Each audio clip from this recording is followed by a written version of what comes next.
Ele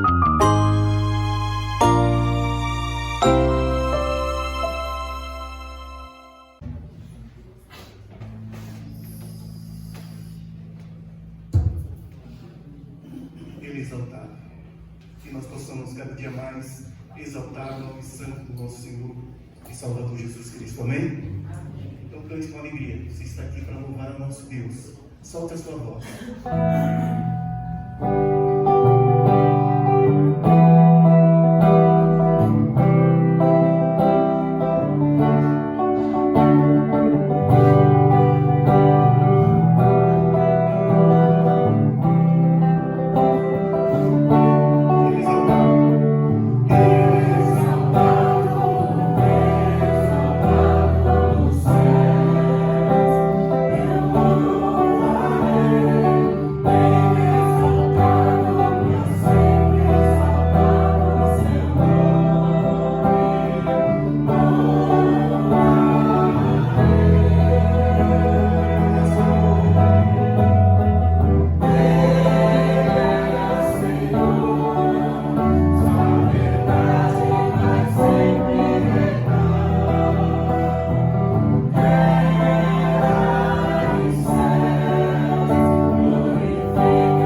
pastor Elias, que vai trazer a mensagem. Baixar suas cabeças, vamos, enquanto ele chega aqui, vamos entregar o nosso irmão nas mãos do Senhor. Creio que ele já está. Nós vamos, agora nesse momento, receber a porção dobrada da palavra do Senhor. Pai, nós cantamos louvores a Ti, nós pedimos a Ti, ó Deus, que nós possamos, ó Deus, nos achegar mais ao Senhor, que nós possamos ser verdadeiros servos, ó Deus. Cantamos aqui, meu Pai, esses louvores, e esses louvores trazem mensagem, ó Deus, que nós possamos ser mais justos, Senhor, que nós possamos nos aproximar mais e mais de Ti. Ó Deus, Senhor, nesse momento iremos ouvir a Tua palavra, que o Senhor use o Teu servo, ó Deus, que o Senhor, Pai, fale com ele, que o Teu Espírito Santo use, Pai, como forma, ó Deus, de nós entendermos cada dia mais do Senhor. Cuida dele, meu Pai, nesse momento. Essas orações nós fazemos e agradecemos em nome do Senhor Jesus. Amém. Os irmãos podem sentar.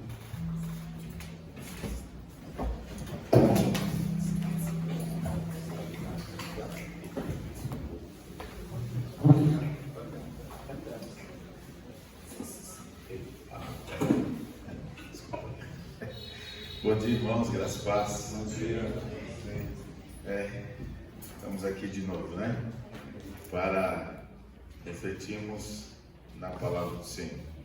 Eu quero falar com vocês nessa manhã no livro de Filipenses. Então, abra a sua Bíblia no livro de Filipenses, capítulo 4, finalzinho do livro de Filipenses. E em Filipenses, nós vamos falar depois dos outros capítulos, mas no capítulo 4 são recomendações que o apóstolo Paulo dá para a igreja, ou dá para duas irmãs que estão passando um probleminha. Mas é interessante que o livro de Filipenses, ele é preso. Se você não... eu vou ler Filipenses, mas se você não ler e não prestar atenção no capítulo 2, todo Filipenses perde sentido. Porque é o capítulo 2, onde ele vai falar sobre a humilhação de Jesus Cristo, a exposição do Evangelho da graça, a exposição do Evangelho baseado na pessoa bendita de Jesus Cristo, que é Deus, mas não deixa de ser Deus, mas se humilha na forma de ser humano. Aí que está a chave do livro de Filipenses. Depois que ele explica isso, ele vai desenvolver o livro mostrando exemplos na vida prática do que isso, o que isso traz para a vida prática. Aí ele vai pegar exemplos, Timóteo, por exemplo. Ele vai falar, o Timóteo, ele é uma boa pessoa. Por quê? Porque ele abriu mão da sua vida, como eu fiz, o apóstolo Paulo diz, como eu fiz, ele abriu mão da sua vida para servir o reino. Eu vou mandar eles para vocês. Não, só Timóteo. Aí ele vai falando. E aí no capítulo 4, ele vai passar algumas recomendações para essas irmãs que estão com problemas e para a igreja, que eu acho fundamental para nós hoje. Então vamos ler o capítulo 4. Diz assim, o capítulo 4, versículo 1 até o 8. Vamos lá? Diz assim, portanto, meus irmãos, a quem amo e de quem tenho saudades, vocês que são a minha alegria e a minha coroa, permaneçam assim, firmes no Senhor, o amado. O que eu rogo a Evódia e também a Sintique é que vivam em harmonia no Senhor. Sim, peço a você, você leal, companheiro de jugo, que ajudem, pois lutaram ao meu lado na causa do Evangelho, com Clemente e meus demais cooperadores. Os seus nomes estão no livro da vida. Alegrem-se sempre no Senhor.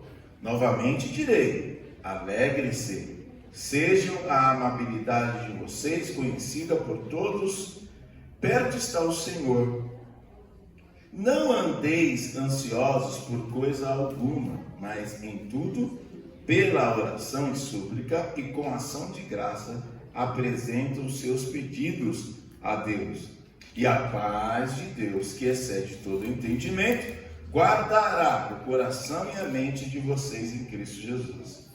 Finalmente, irmãos, tudo que for verdadeiro, tudo que for nobre, tudo que for correto, tudo que for puro, tudo que for amável, tudo que for de boa fama, se houver algo de excelente ou digno de louvor, pense nessas coisas. Ponha em prática tudo o que vocês aprenderam, receberam e ouviram e viram em mim. Eu, o Deus de paz, estará com vocês. Amém? Amém. Eu vou falando aqui, aí conforme eu vou falando um pouquinho sobre o livro de Filipenses. Mas então Paulo dá essa recomendação para essa igreja, para essas irmãs. E a primeira coisa que eu quero destacar aqui é que há um problema com as duas pessoas, com essas pessoas. E olha o que o apóstolo Paulo vai dizer no versículo 2. É que vivam, a parte B, que vivam em harmonia no Senhor. Então, o que o apóstolo Paulo quer passar para a gente? Na convivência nossa diária, de igreja, de pessoas que a gente vai conviver, nós vamos ter que aprender a viver em harmonia. E a harmonia aqui é muito interessante para se refletir. Por muito tempo eu fui professor, eu fiz 1 ano e meio de bateria, e depois eu fui professor de bateria. Eu dei aula, cheguei a dar aula de bateria, hoje já não treino mais, já dei aula de bateria. E quando eu fazia aula de bateria, uma das coisas que o professor falava é o seguinte: a bateria é o coração da banda, não é? Sem a bateria fica difícil tocar, fica difícil para tudo. A bateria é o coração. Mas olha o que a harmonia faz. Não é pelo fato da bateria ser o coração que o baterista tem que atropelar todo mundo. Eu estou aqui, agora eu vou tocar. Aí ninguém escuta o violão, ninguém escuta a voz, ninguém escuta. Então, o que é a harmonia? É o baterista entender que por ele ser o coração da banda, vai ter um momento em que ele vai se destacar, vai ter um momento em que ele vai ter que deixar o violão se destacar, e vai ter um momento em que ele vai ter que deixar a voz se destacar. Então, apesar dos instrumentos serem diferentes, é a harmonia que faz eles serem iguais. Deu para entender? Apesar do violão ser diferente da guitarra, apesar do violão ser diferente da bateria, apesar das vozes cada uma ser diferente, o que faz eles se unirem é exatamente essa harmonia. Aí um não pode passar do outro. Tem que todo mundo estar no mesmo compasso, todo mundo estar na mesma partitura, porque senão sai fora dessa harmonia. É interessante que na vida nossa, do dia a dia, a nossa harmonia é baseada em Jesus Cristo. Já disse aqui, irmãos, o seu direito acaba quando chega o Evangelho. Aprenda isso. Aprenda isso. O seu direito, ou o seu lugar de fala, como você quiser, acaba quando o Evangelho chega. Quando as coisas chegam ao Evangelho, você perde o seu direito. Por quê?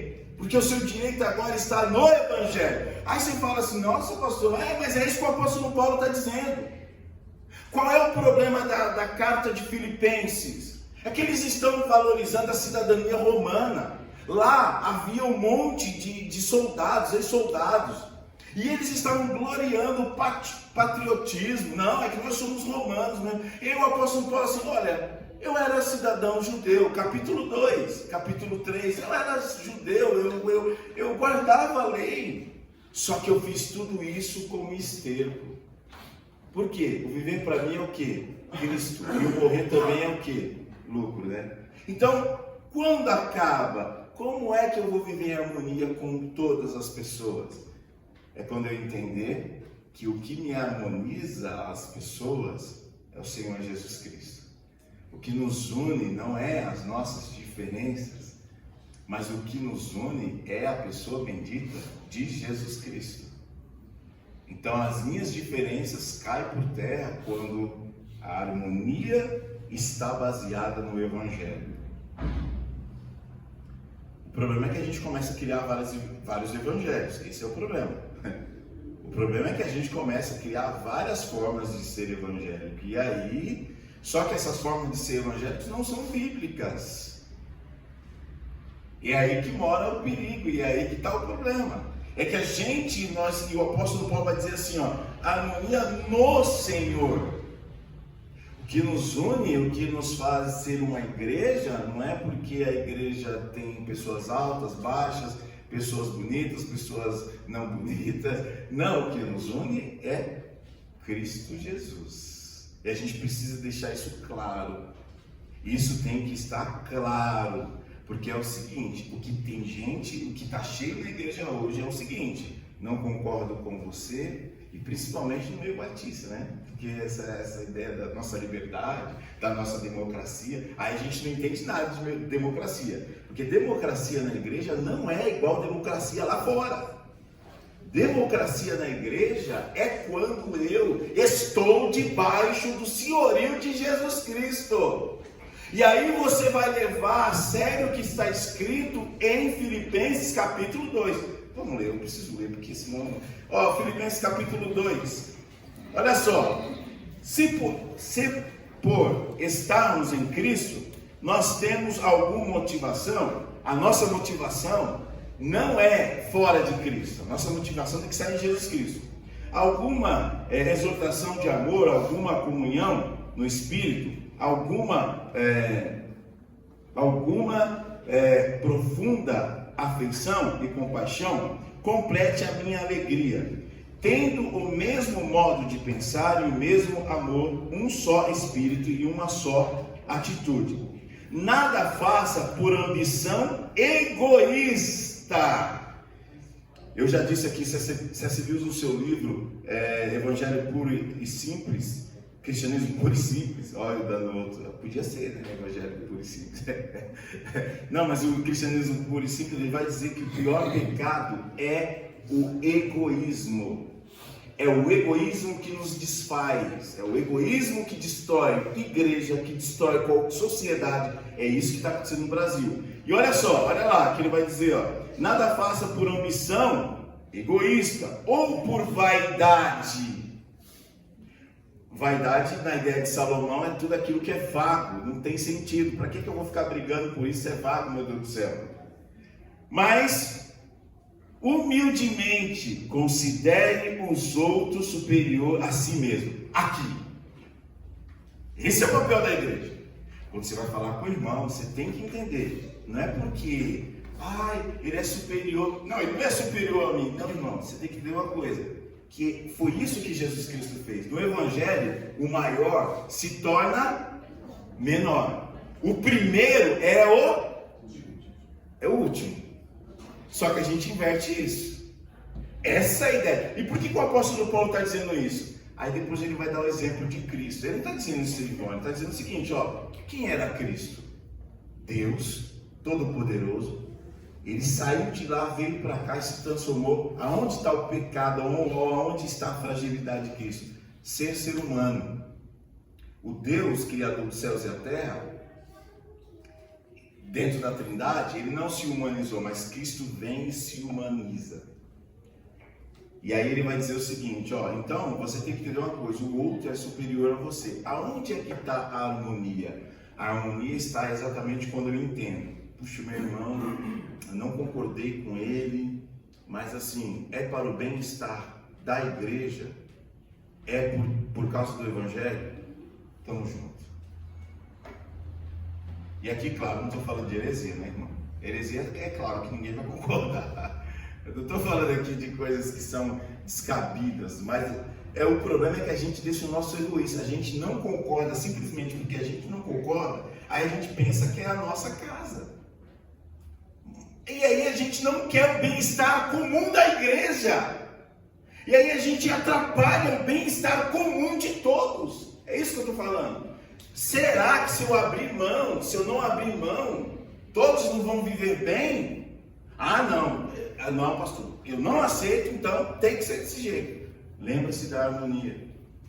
Somos todos diferentes, mas nós temos que estar tocando a mesma música. Como que isso Como que um baterista vai tocar a mesma música que o guitarrista, e como que a voz vai tocar a mesma música que o guitarrista e que o baterista? O que une todos esses instrumentos? A partitura. E o que a partitura faz? Faz a harmonia acontecer. Nenhum instrumento pode passar mais do que o outro. E isso no relacionamento. Como é que eu me relaciono com o outro? A harmonia é Cristo Jesus. O seu egoísmo, o seu ego, o que você acha, fica na pessoa bendita de Jesus Cristo. Já não sou mais eu que vivo, mas Cristo vive em mim. Você pode até dizer, pastor, se fosse a antiga pessoa, eu não aceitaria. Mas como é a nova pessoa, eu vou aceitar. Opa, estamos em casa. Uma vez eu estava tratando com uma pessoa, pior que era pastor também, e eu tive um problema e fui ligar para ele, para resolver. Rapaz, eu me arrependi, porque ele soltou os cachorros em cima de mim. É que você quer conhecer o antigo fulano de tal, se você quiser conhecer o antigo fulano de tal, eu estou pronto para isso. Eu falei, rapaz, eu estou falando com você como cristão e pastor.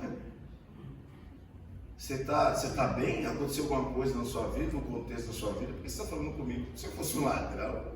Não. Vamos aceitar e resolver como seres humanos civilizados e cristãos, primeiramente cristãos e civilizados. Por isso que é importante você trazer também isso para o relacionamento de tudo o que você faz. Opa, tá com problema no casamento? Vamos resolver como pessoas cristãs e civilizadas?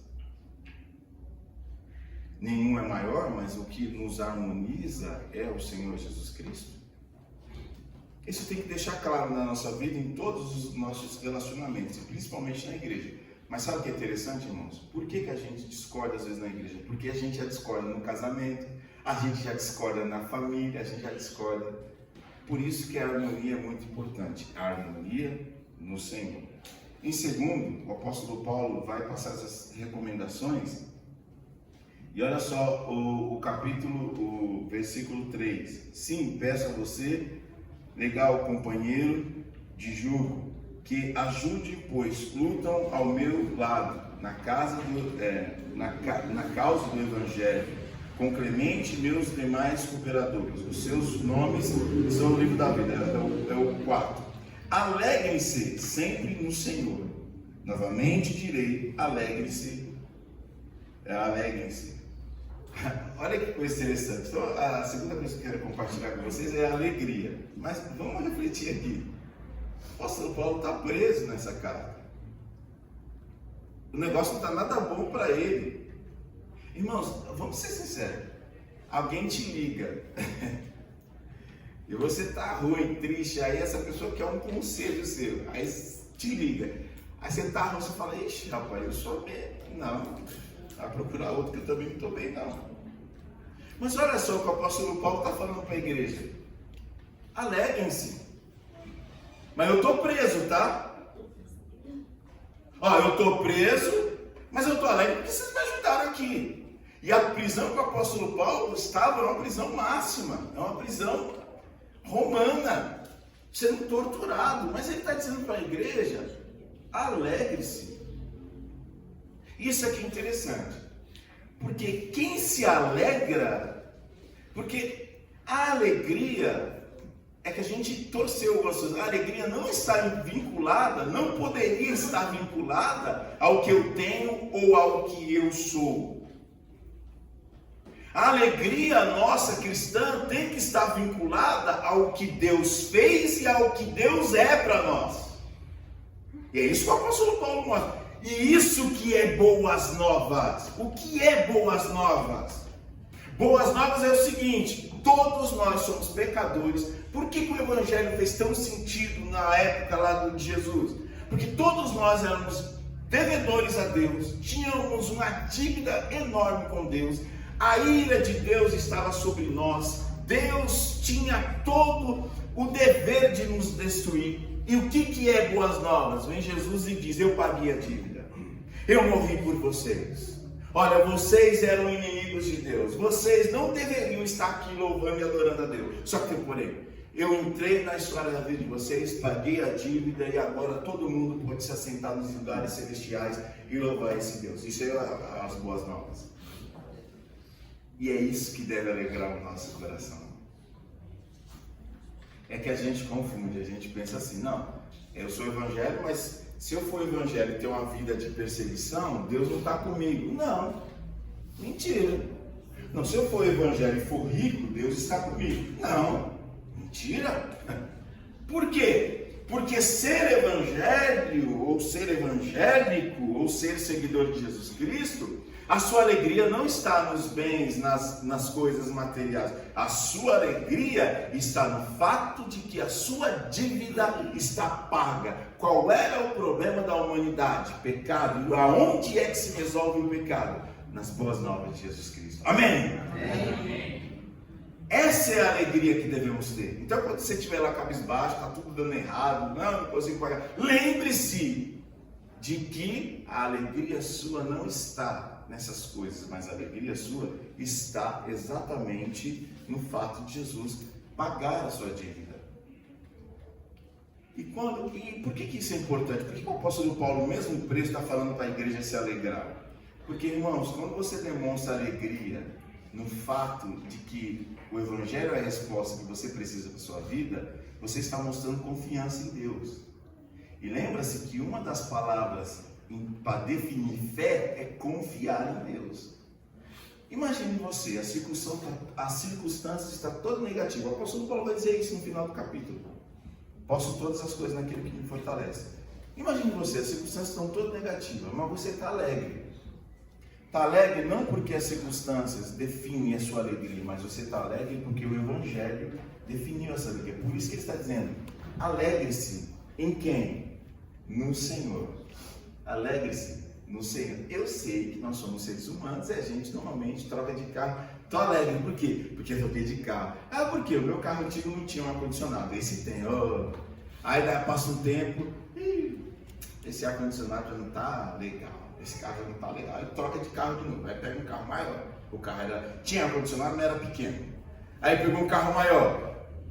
Ficou alegre. Só que o carro maior começa, aí você começa a se adaptar com o carro. Puxa, eu preciso de um carro. A gente só está esperando. Espera sair o carro voador que eu quero ver. Todo mundo vai querer comprar, não vai ser não. Porque a gente quer isso. Ô pastor, claro que é bom um carro voador, porque eu vou ficar preso no trânsito. Eu ligo, aperto o botão, o carro cria asas e eu saio voando por cima de todo mundo. Por que isso? Porque o nosso contentamento nas coisas nunca vai ter.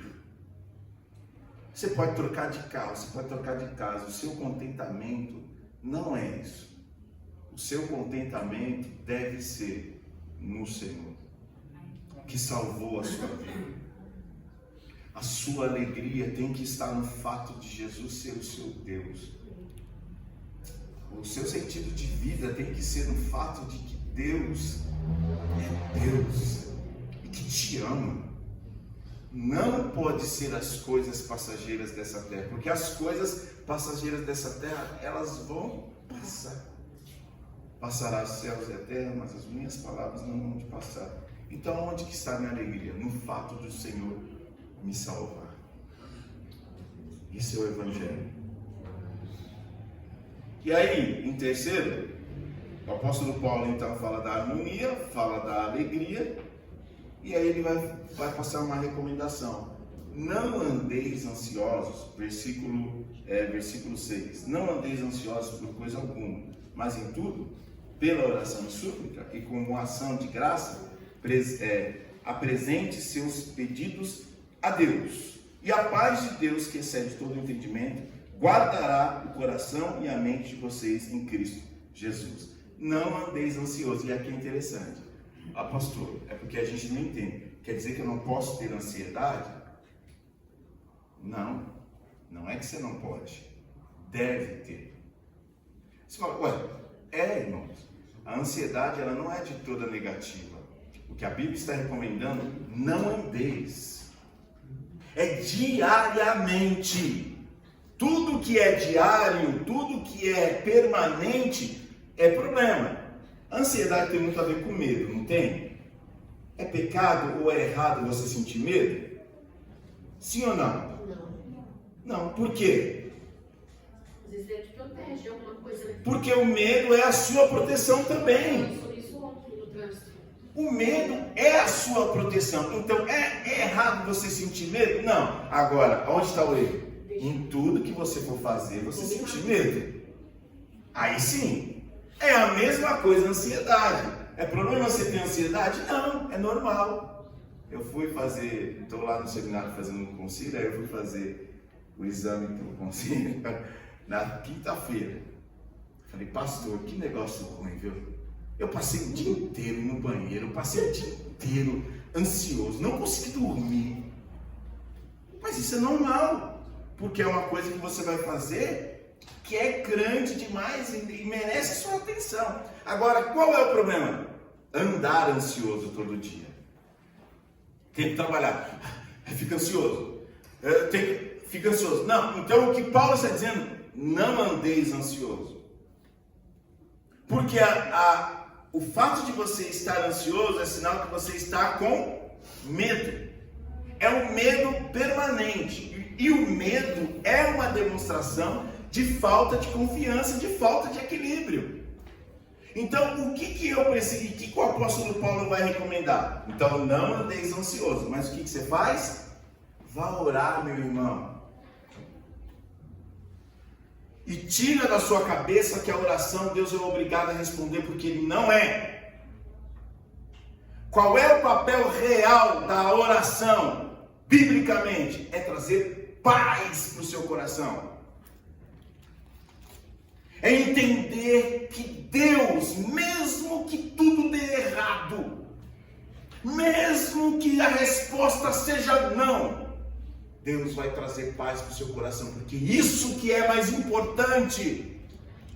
O mais importante é a paz para o seu coração. Você já viu um coração tribulado? Já viu? Já viu uma pessoa que é tribulada no coração?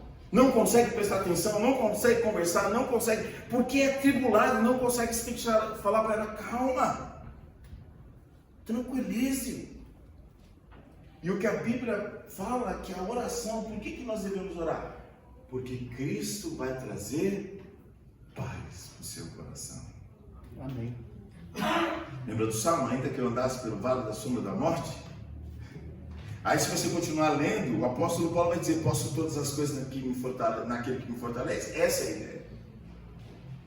É que, pastor, eu estou passando por um momento tão ruim, difícil, mas eu estou passando com paz. E foi esse princípio que eu usei quando eu perdi meu pai. A igreja toda orando, não, vamos orar, Deus vai tirar ele de lá, não, ele vai sair, oh, glória a Deus. Eu falei, não, vou orar, Deus, traz paz para o meu coração. Quando o telefone tocar e alguém falar assim, o seu pai faleceu, que eu possa ter paz. Graças a Deus, Deus fez isso comigo. Quando meu irmão me ligou, Elias, o pai faleceu. Falei, amém. Louvado seja o nome do Senhor. Agora, se eu fosse o egoísta, por que Deus? Por que o Senhor é mau? Eu queria. Meu pai já estava com 70 e poucos anos, cheio de problemas de saúde. Deus, por que o Senhor deixou ele aqui? Mesmo ele sentindo dor, mesmo ele assim, mas deixasse ele aqui, egoísmo. Tenha paz no seu coração. Entenda que tudo está debaixo e da vontade de Deus. Isso é ser cristão. É entender quando você tiver não, porque nem sempre Deus vai falar sim, tá? Não seja menino. Nem sempre Deus vai falar sim. Deus sim, às vezes vai dizer não. E você tem que entender. Eu aceitei o sim de Deus, agora também vou aceitar o não. Tem que ler Jó. Aceitei o bem de Deus, por que eu não vou aceitar essas coisas também de Deus? E ficar em paz. Paz.